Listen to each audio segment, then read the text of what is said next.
اے ایمان والو، تم پر روزے رکھنا فرض کیا گیا جس طرح تم سے پہلے لوگوں پر فرض کیے گئے تھے، تاکہ تم تقوی اختیار کرو۔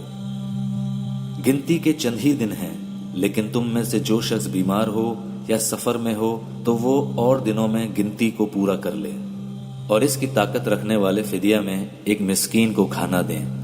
پھر جو شخص نیکی میں سبقت کرے وہ اسی کے لیے بہتر ہے، لیکن تمہارے حق میں بہتر کام روزے رکھنا ہی ہے اگر تم با علم ہو۔ ماہ رمضان وہ ہے جس میں قرآن اتارا گیا، جو لوگوں کو ہدایت کرنے والا ہے، اور جس میں ہدایت کی اور حق و باطل کی تمیز کی نشانیاں ہیں۔ تم میں سے جو شخص اس مہینے کو پائے اسے روزہ رکھنا چاہیے۔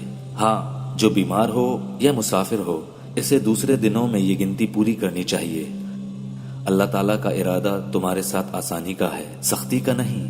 وہ چاہتا ہے کہ تم گنتی پوری کر لو، اور اللہ تعالیٰ کی دی ہوئی ہدایت پر اس کی بڑائیاں بیان کرو اور اس کا شکر ادا کرو۔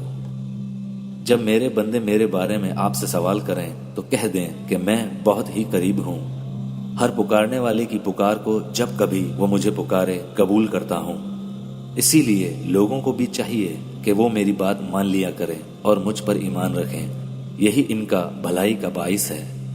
روزے کی راتوں میں اپنی بیویوں سے ملنا تمہارے لیے حلال کیا گیا، وہ تمہارا لباس ہیں اور تم ان کے لباس ہو۔ تمہاری پوشیدہ خیانتوں کا اللہ تعالیٰ کو علم ہے، اس نے تمہاری توبہ قبول فرما کر تم سے درگزر فرما لیا۔ اب تمہیں ان سے مباشرت کی اور اللہ تعالیٰ کی لکھی ہوئی چیز کو تلاش کرنے کی اجازت ہے۔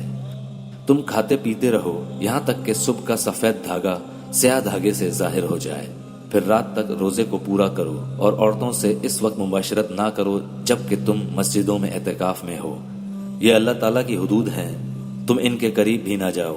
اسی طرح اللہ تعالیٰ اپنی آیتیں لوگوں کے لیے بیان فرماتا ہے تاکہ وہ بچیں۔